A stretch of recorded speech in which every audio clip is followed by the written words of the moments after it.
Olá a todos, muito obrigada por nos ouvirem aqui no Pode Florescer e hoje tenho um convidado muito especial. É um amigo de longa data, é missionário, foi pastor e é pastor, psicólogo, neuropsicólogo e escreveu um livro recentemente que se chama Vitamina Não. E nós vamos desvendar aqui todos os mistérios, não são mistérios, são conselhos, são muito práticos. Sim. Muito obrigada, André, por estar aqui comigo no Pode Florescer. Que é isso, obrigado a você, obrigado pela oportunidade, por todos vocês que estão a ouvir-nos. Hoje vamos falar de algo muito importante nos dias de hoje, saber lidar com a nossa ansiedade, depressão e os excessos. Você fala muito neste livro, não é, André? Pois digo, está muito em voga neste momento da sociedade, né? Os excessos, até que momento nós temos um referencial de excesso. Começávamos por aí, né? Porque muitas vezes o limite do outro nem sempre é o limite que é considerado equilibrado, saudável. Né? Mas pronto, isso é outra história. Correto, é verdade. André, antes de começarmos a falar um pouco da parte clínica, quem é o André?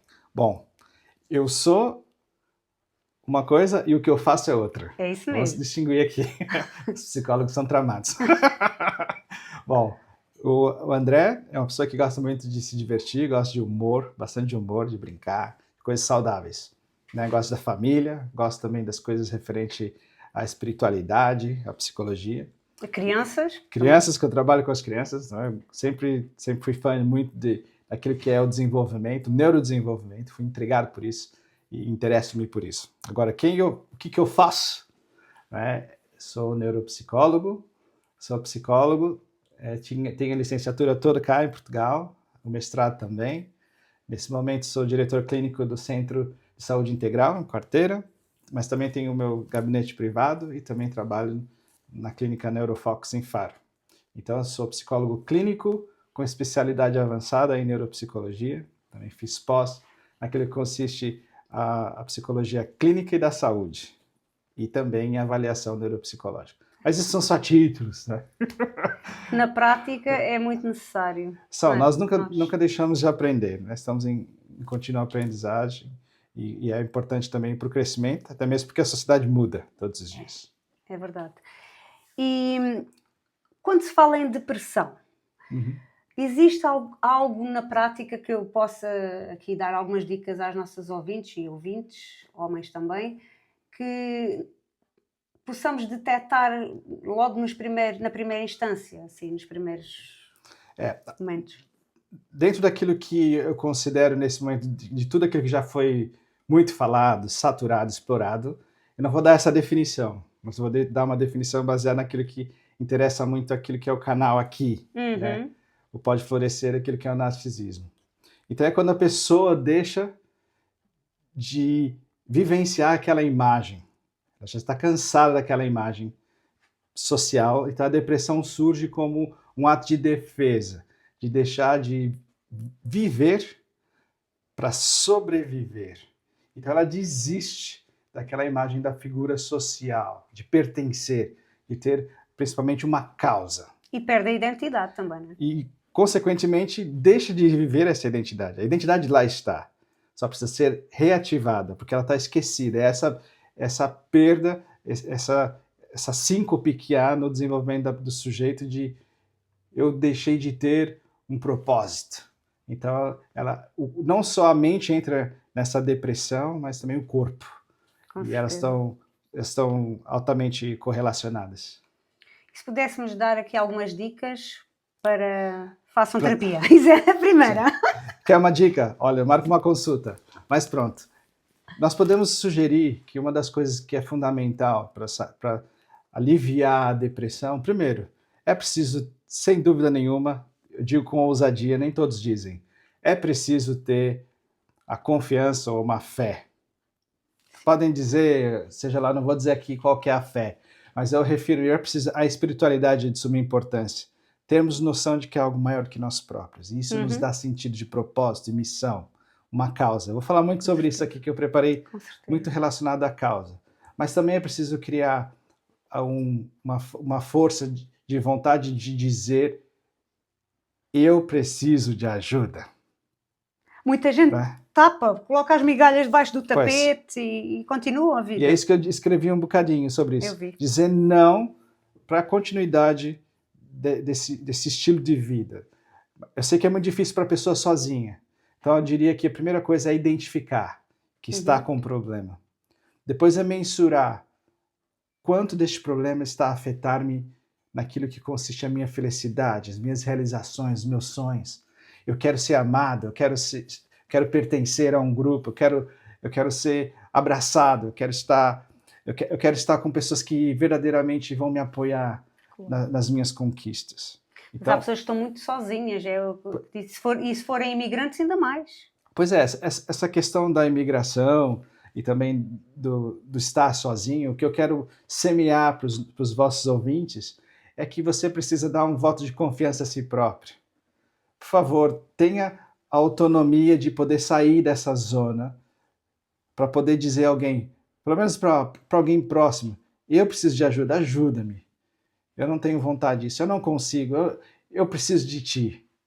Eu acho que isso é importante, identificar, mensurar e verificar também o que é realidade e o que é imaginário.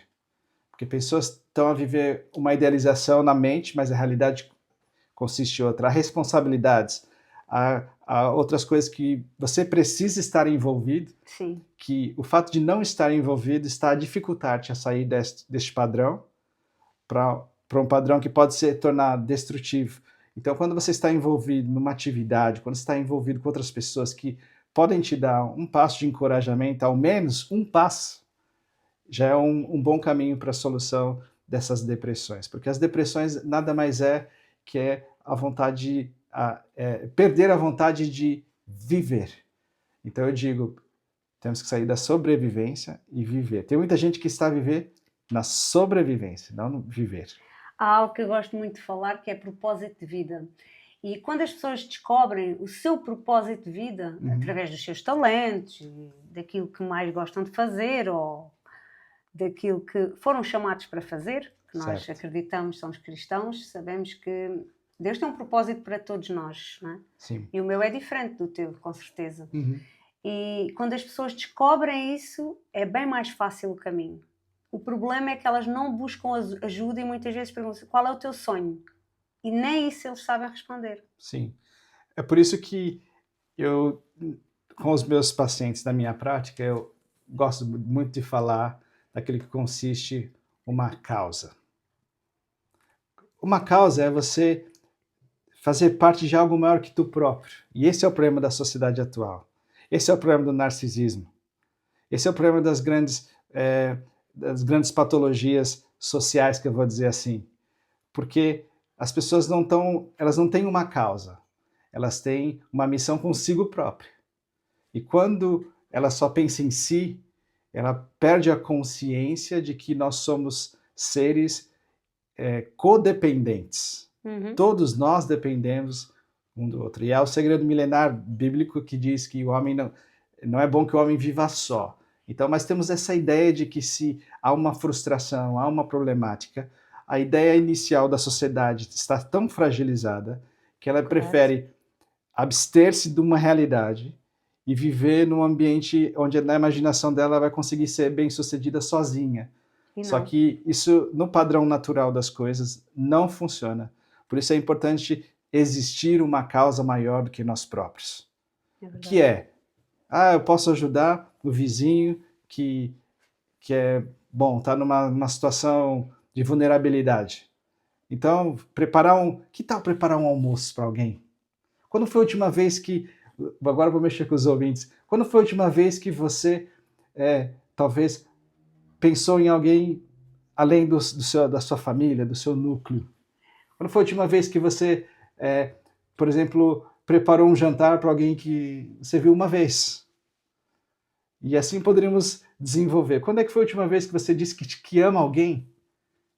Quando foi a última vez que você disse que você aprecia estar na presença de alguém? Nós no coaching falamos muito em contribuição social. de 0 a 10, quanto é que tu contribuis para a tua sociedade? Pois, Não é? exato. E as pessoas às vezes, é muito pouco. Então continua a semear no terreno do outro e Deus vai te abençoar. É isso que eu Exatamente. digo. Ao mesmo tempo, a semeadura ela vai existir independente. Sim, sim. Se ela semear, o problema da sociedade atual é esta. É por isso que a vitamina não é necessária. As pessoas querem semear o nada e colher qualquer coisa Muita gente diz, de estou toda a gente. sozinha, ninguém me visita, ninguém me telefona. O que é que semeaste lá atrás? Pois é. Não, você tá a visitar alguém? Quando é a última vez que você também visitou alguém? Certo. Só que o problema é que elas nesse momento, devido às redes sociais e outras coisas, as Perdem-se. pessoas estão completamente perdidas no senso comum do que é o viver, não o sobreviver. Que nós somos co-participantes dessa realidade de existir. Todos nós dependemos uns dos outros. Não pode estar simplesmente envolvido ou isolado num perfil social onde só quero pertencer a um nível. Errado. Vai ter problemas psicológicos, inclusive, porque vai entender que todos nós dependemos uns dos outros. Independente da classe social, acadêmica, É verdade.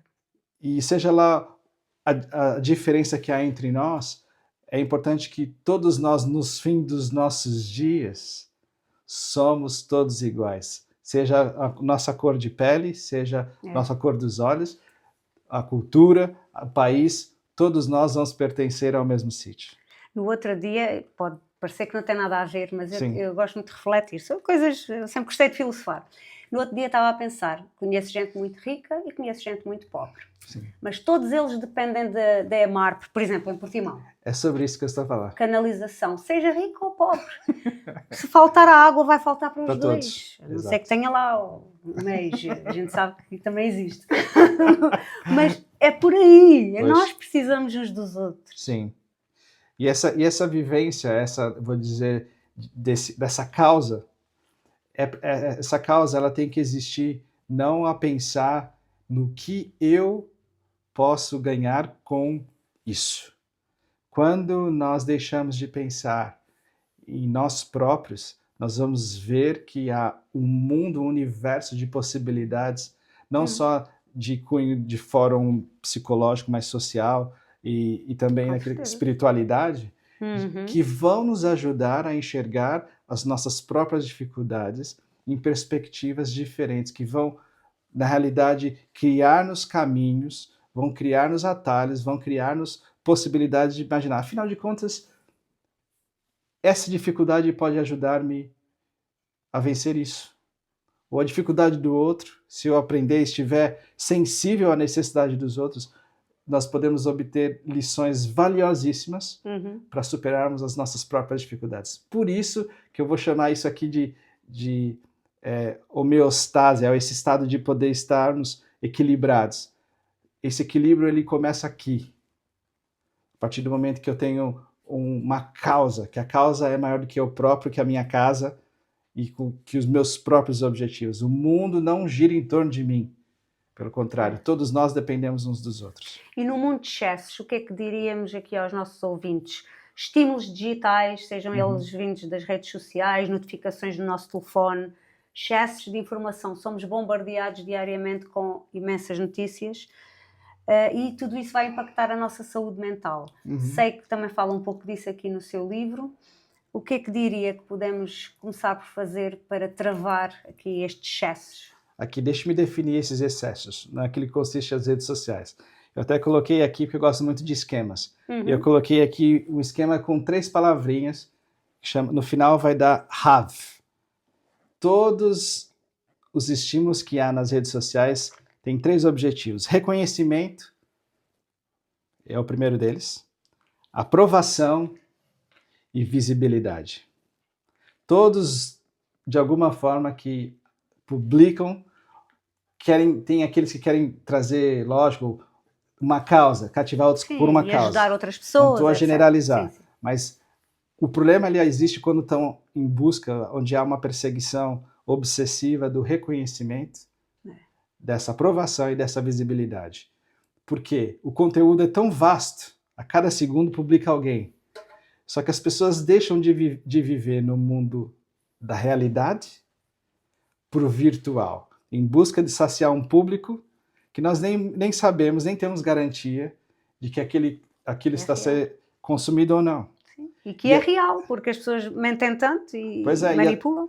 Sabe qual a grande problemática naquilo que vem coincidir com a prática psicológica? É que as pessoas vivem com obsessão de que esse mundo é verdadeiro.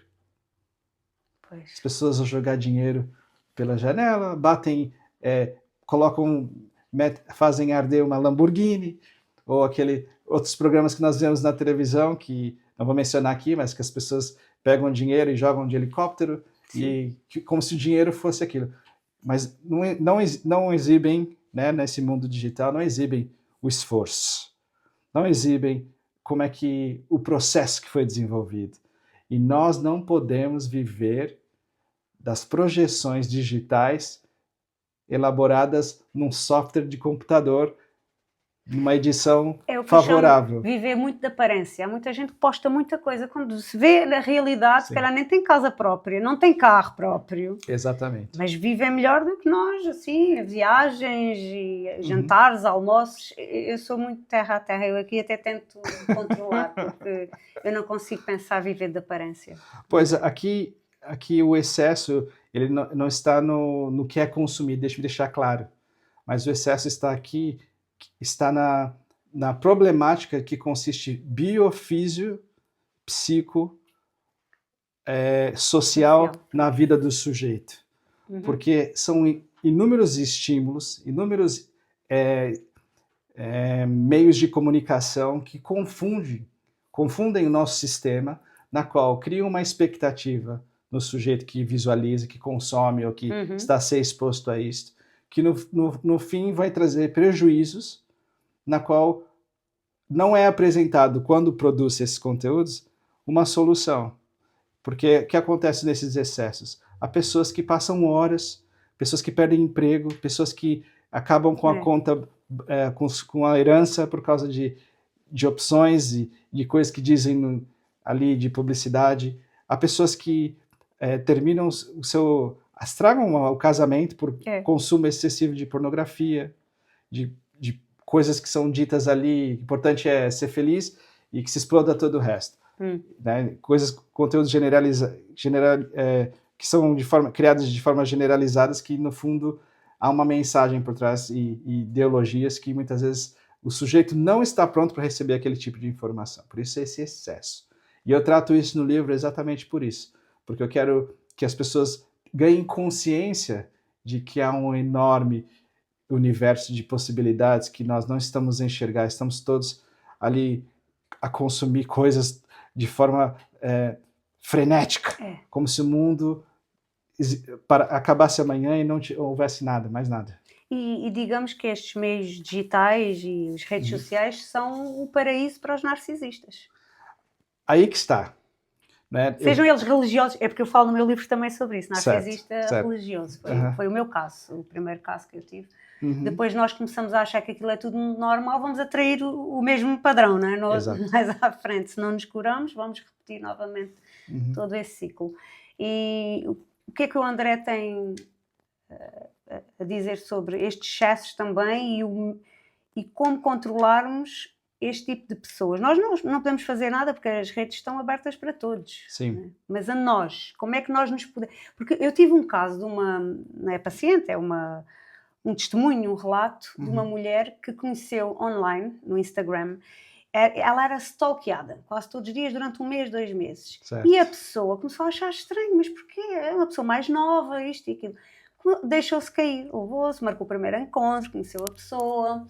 Quando veio a descobrir, pensava que era uma pessoa normal, não, estava perante um psicopata. Ele tinha atitudes muito estranhas, não só fazia gaslighting, stalking, isto tudo, acho que a moça foi durante uns 2 meses, não foi mais do que isso, foi o suficiente para acabar numa depressão, porque ele deu o descarte e desapareceu assim do nada. Portanto, dizia que era a pessoa mais, porque és encantador, és isto e aquilo, e a pessoa se calhar estava numa fase menos boa. E é isto que eu digo às minhas ouvintes também, e as pessoas fazem acompanhamento comigo, para tomarem cuidado, porque o que nós vemos não é a realidade, eles só postam o que querem. Exatamente. É a mesma coisa que o Tinder. Dizem que não são casados ou que não têm filhos e na realidade é tudo o contrário. Eu tenho amigas e pessoas que já se relacionaram pelo Tinder e é assim, se estão lá, o que é que eles esperam? Pois se é. elas buscam esse tipo de energia, vão atrair esse tipo de pessoa. Sem dúvida nenhuma. Embora esse tipo de pessoa é genuíno, diria que é genuíno até a busca de um amor. Eu vou colocar assim. Sim. Porque é um tema muito complexo, né, e multidisciplinar, mas eu vou colocar aqui de forma simples para que os ouvintes possam compreender o meu ponto de vista, né, e naquilo que eu também venho dizer aqui. Que as pessoas querem amor, toda a gente quer ser amado. Isso é de fato. Eu sei que você quer ser amado, mas há situações de que o narcisista ele não está à procura do teu amor, ele está à procura de mais uma pessoa para o seu fã-clube. Olha, dá até um bom spot esse. Então, as pessoas acreditam que está a ser amada, né? Só que na realidade aquilo é fruto de manipulação e outros fatores. Mas eu quero deixar aqui uma mensagem de esperança. Porque eu trouxe aqui 7 coisas que a pessoa pode fazer, 7 frases que um narcisista odeia. Porque eu quero ser extremo. Temos que gravar, esta tem que ficar bem... Eu vou deixar aqui no fim. Mas deixa-me concluir isso, que na realidade quando o narcisista ele está muito ativo, não é só simplesmente porque ele está sendo munido de informações, mas também porque nós vivemos numa cultura narcisista. Eu quero pontuar isso, porque nós estamos a achar que a problemática é um sujeito. Não, a problemática é o sistema que nós estamos a existir. Que alimenta o ego. Exatamente. Uma das coisas é que é importante nós dizermos aqui que o narcisista ele não suporta o não. E essa é a primeira frase que eu quero deixar aqui para aquelas pessoas que estão a sofrer com relação a isso. Você pode dizer não, é por isso, vitamina. Não. Estamos aqui. Eu acho que é uma das primeiras coisas, baseado naquilo que eu quero deixar aqui, já a segunda vez que eu pontuo aqui, você precisa identificar, você precisa mensurar e você precisa verificar o que é real e o que é imaginário.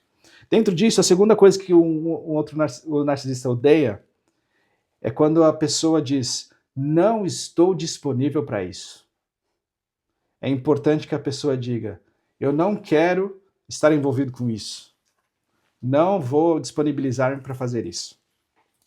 Terceira... E é difícil se a pessoa é dependente emocional ou codependente. Então, é por isso que eu quero aqui dar estratégias. Mas se a pessoa quiser mais além, pode marcar uma consulta. É isso aí. Que nós temos muito gosto, eu consigo também, para ajudarmos nisso. A terceira coisa é não me sinto confortável. Por que eu estou a falar que essas frases são importantes? Porque a vítima precisa verbalizar. Certo.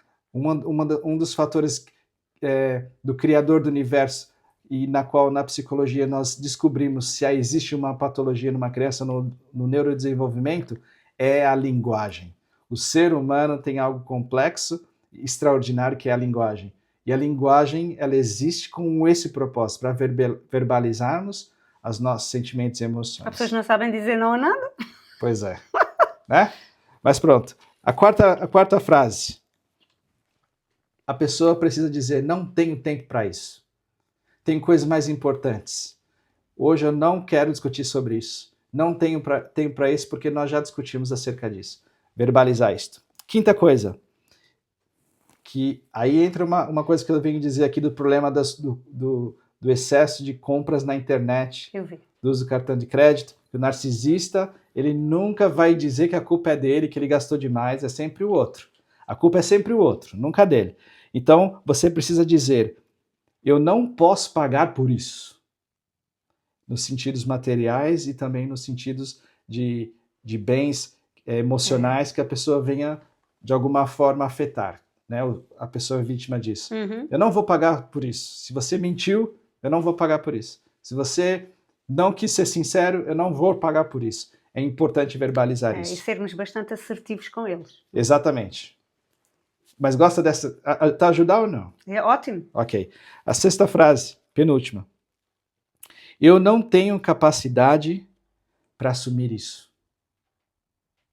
A pessoa Vai precisa... deixar o outro assim. Exatamente. Porque qual a problemática do narcisista? Ele vai se projetar na vítima. Então, por exemplo, como é que é projetar-se na vítima? O narcisista vai dizer, você está me traindo. Provavelmente quem está a trair-te é ele. Com certeza, tem muitos casos desses. Foi você que gastou além do que devíamos.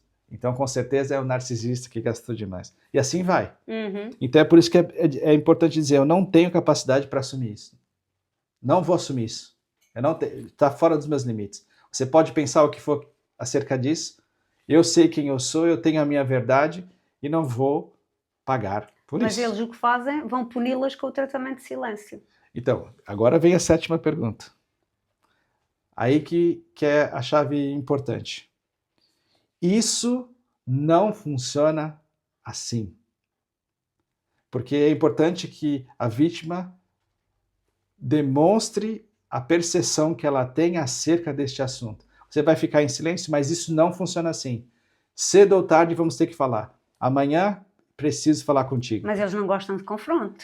Pois é, mas aí que eu quero dizer, por que eu estou a dizer isso? Porque na minha estética, né, cognitiva comportamental para esse tipo de caso, só existe uma solução: o confronto. Uau! Só existe uma solução para a cura da vítima do narcisista: o confronto. Não existe outro. Agora, quais são as estratégias, as ferramentas para você confrontar? Se você quiser saber, depois você marca uma consulta. É isso mesmo. Mesmo porque as pessoas precisam de sair desses padrões tóxicos. Pois é. E sozinhos é muito difícil, é impossível. Pois é. Precisam de ajuda. E nós, psicólogos, há outros meios também que é preciso depois demonstrar que há uma enorme quantidade de informação, aí que eu quero voltar a falar da vitamina não, cuidado com as coisas que as pessoas dizem na internet sem fundamentação científica. Claro. Por favor, não fique só ouvindo coisas que você não tem referência de uma pessoa técnica preparada, que estudou para isso, para praticar qualquer coisa. Por favor, não façam isso, porque é muito mais difícil o nosso trabalho da psicologia pegar uma pessoa que já... Quantos psicólogos você já foi? Já fui em 5. Bom, então se calhar o problema não é os psicólogos. Não é o psicólogo. É o paciente que não quer fazer as suas tarefas diárias. Exatamente. Portanto, e as pessoas estão muito vulneráveis. Eu entendo a vulnerabilidade da procura, da busca de poder ter respostas. Mas eu venho dizer, identifica, mensura e verifica em termos de realidade versus imaginário, antes de começar qualquer coisa.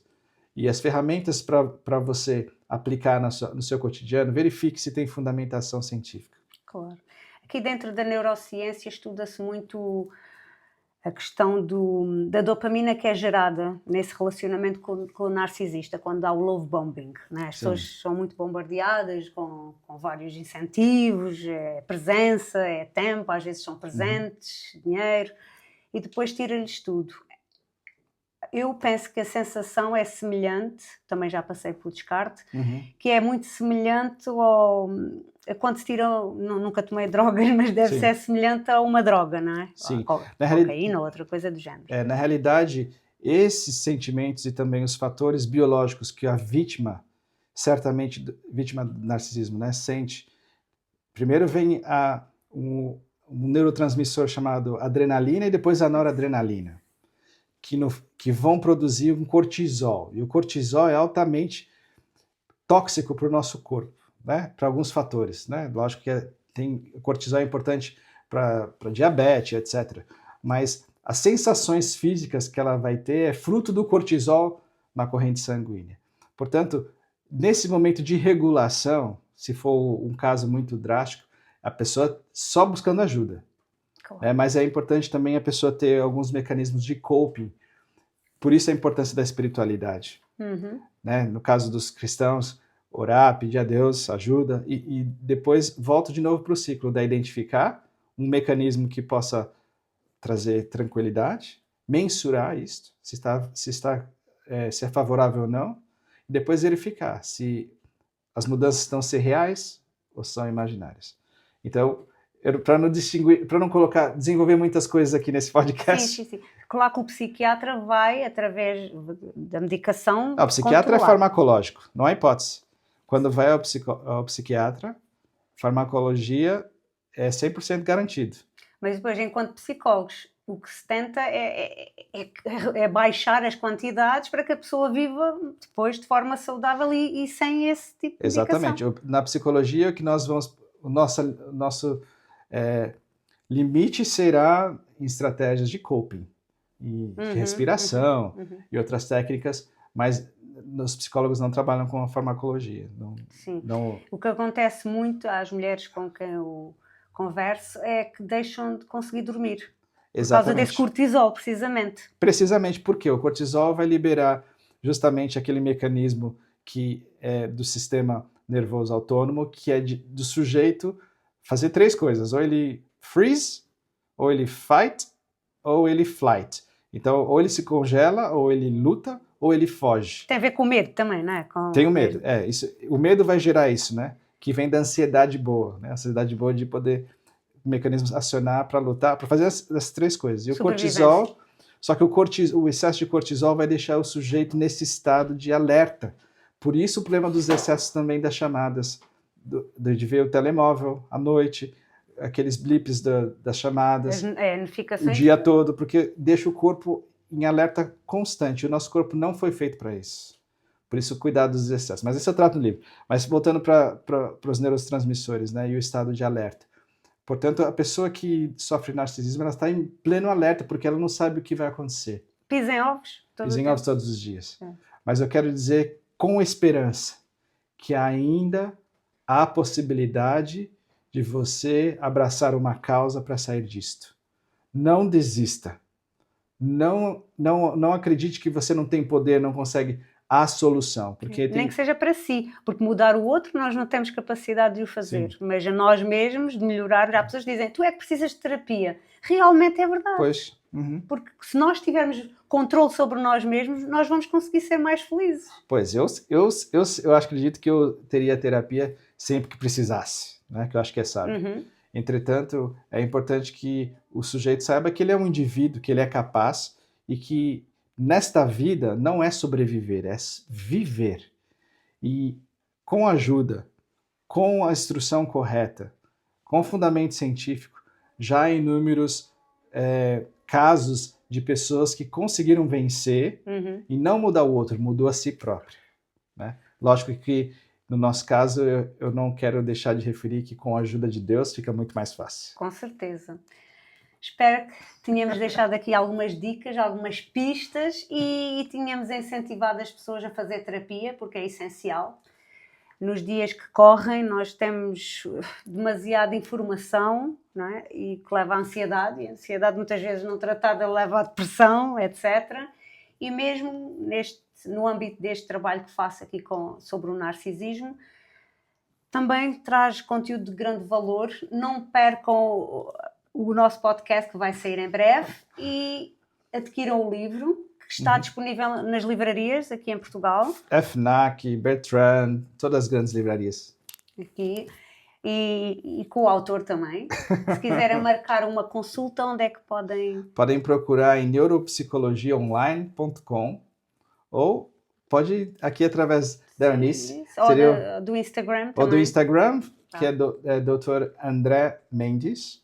André tem que ser Andrew Mendes, porque ele já tinha outros Andrés, então fica dr.andrew Mendes no Instagram. Ok. Muito obrigada, André, pela sua presença aqui connosco. É uma honra para mim. Obrigado. E o prazer foi todo meu e Deus abençoe. Igualmente. Obrigado. Obrigada.